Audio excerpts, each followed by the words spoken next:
Halo teman-teman semua, apa kabar? Di sini saya Kaji Pramudia, Karyandi Jumaria, dan Firyawan Stento. Aku menjelaskan apa sih itu teori behaviorisme. Di sini saya Firgawan Listianto dari kelompok 1, bisa dipanggil Awan. Belajar adalah proses perubahan-perubahan dari cara kita berpikir, bersikap, dan berperilaku. Dalam teori ini menekankan bahwa belajar adalah proses perilaku yang bisa kita amati langsung. Jadi bukan hanya sekedar apa yang ada dalam pikiran, tapi tindakan yang nampak nyata. Responmen atau penguatan adalah segala bentuk konsekuensi yang diberikan setelah munculnya suatu perilaku dengan tujuan memperbesar kemungkinan perilaku tersebut akan diulangi kembali di masa depan. Nah, dalam konteks pembelajaran, responmen berfungsi menjaga perilaku siswa menjadi kebiasaan. Adapun jenis penguatannya yaitu positif, menambah stimulus yang menyenangkan dengan memberi pujian atau hadiah. Dalam pembelajaran, hukuman digunakan agar siswa memahami bahwa setiap perilaku negatif memberikan konsekuensi yang tidak menyenangkan. Namun hukuman bersifat mendidik atau disiplin. Baik, di sini saya akan memaparkan tentang prinsip-prinsip belajar dan penelitian yang relevan. Nah, prinsip pertama yaitu konsistensi. Prinsip ini penting supaya peserta didik paham bahwa setiap perilaku itu memiliki konsekuensi. Jadi, kalau kita diberi reward atau punishment, itu akan membantu kita memahami mana perilaku yang baik dan yang perlu dihindari. Prinsip kedua yaitu proporsionalitas. Artinya, hadiah atau hukuman harus sesuai dengan tingkat perilakunya. Misalnya, kalau salahnya kecil, hukumannya jangan terlalu berat supaya adil dan tetap mendidik. Nah, yang ketiga, segera atau imediasi. Konsekuensi sebaiknya diberikan segera setelah tindakan itu terjadi, supaya siswa langsung mengaitkan perilakunya dengan hasil yang diterima. Selanjutnya, prinsip yang keempat yaitu mendidik.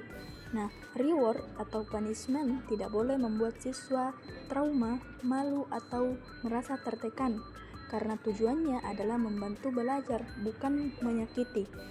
Nah, prinsip yang terakhir itu variasi. Variasi penting supaya siswa tidak bosan dan tetap termotivasi untuk berperilaku positif. Jadi, secara keseluruhan, prinsip ini membantu kita belajar dengan cara yang konsisten, adil, dan tetap menyenangkan. Selanjutnya yaitu penelitian relevan. Penelitian pertama oleh Rahma dan Ali tahun 2023.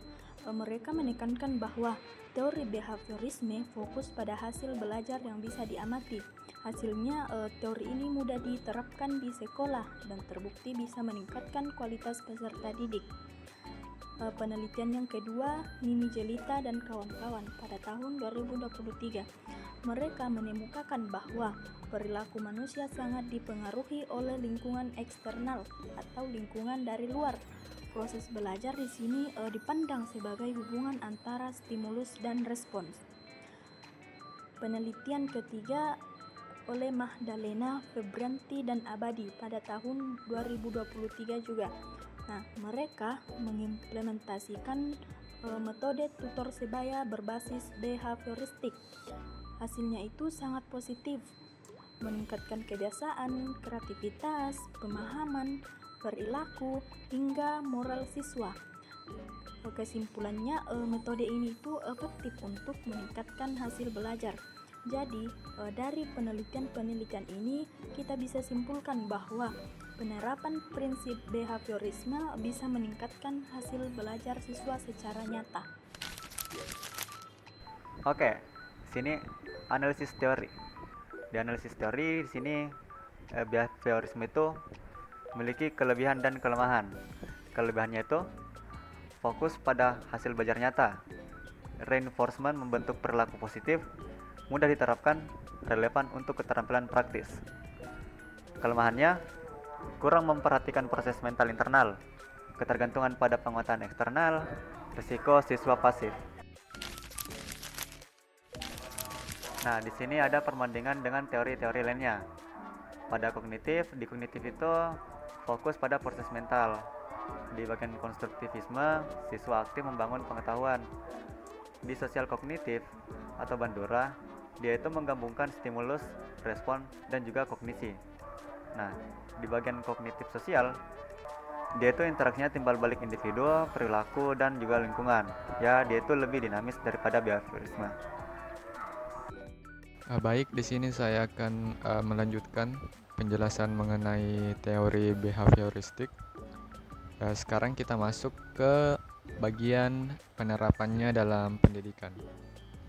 Nah, untuk menerapkan teori behavioristik ini, kita memerlukan sebuah strategi pembelajaran yang sesuai. Nah, strategi yang sesuai dengan behavioristik ini merupakan strategi yang menekankan kepada latihan, pengulangan, dan pemberian penguatan. Misalnya yang pertama itu ada strategi drill and practice. Nah, dalam strategi ini, siswa diberi latihan soal berulang untuk menguasai keterampilan dasar. Kemudian yang kedua ada reward and punishment, yaitu pemberian penghargaan baik berupa pujian, bisa nilai, atau hadiah kecil untuk perilaku siswa yang positif, serta hukuman ringan untuk mengurangi perilaku yang negatif. Kemudian ada penguatan positif atau positive reinforcement, yaitu memperkuat respon siswa dengan cara memberikan stimulus yang menyenangkan. Misal pujian saat menjawab dengan benar. Kemudian yang terakhir itu ada shaping, yaitu pembentukan perilaku. Strategi ini memberikan penguatan bertahap hingga mampu menunjukkan perilaku belajar yang diinginkan. Kita bisa bagi, yang pertama itu yang di sekolah dasar. Guru bisa memberikan bintang atau stiker pada siswa yang berhasil membaca dengan lancar. Kemudian pada sekolah menengah pertama, SMP, misal dalam pelajaran matematika itu guru bisa memberikan latihan soal yang berulang. Kemudian di sekolah menengah atas, SMA atau SMK, pada pembelajaran praktikum, misal pada saat pembelajaran teknik komputer atau laboratorium sains, siswa diberi kesempatan mengulang prosedur berkali-kali sampai terbiasa. Guru kemudian memberikan koreksi langsung dan penguatan positif. Nah, untuk jenjang perguruan tinggi, contohnya dosen bisa memberikan kuis singkat di awal perkuliahan. Terus mahasiswa yang konsisten hadir dan berpartisipasi aktif itu akan diberi poin tambahan. Nah, ini itu akan melatih kedisiplinan dan keterlibatan. Kemudian kita masuk ke rekomendasi metode pembelajaran bagi guru. Jadi dalam menerapkan teori pembelajaran ini, kita gunakan penguatannya secara seimbang. Jangan hanya mengandalkan hadiah material, tapi juga bisa motivasi berupa pujian, pengakuan, dan tanggung jawab. Kemudian kita lakukan pembelajaran ini secara bertahap, mulai dari materi sederhana ke kompleks dengan pengulangan yang secukupnya. Jangan juga diulang-ulang terus. Kemudian kita hindari ketergantungan siswa pada penguatan eksternal dengan secara perlahan mengarahkan mereka pada motivasi intrinsik atau motivasi diri.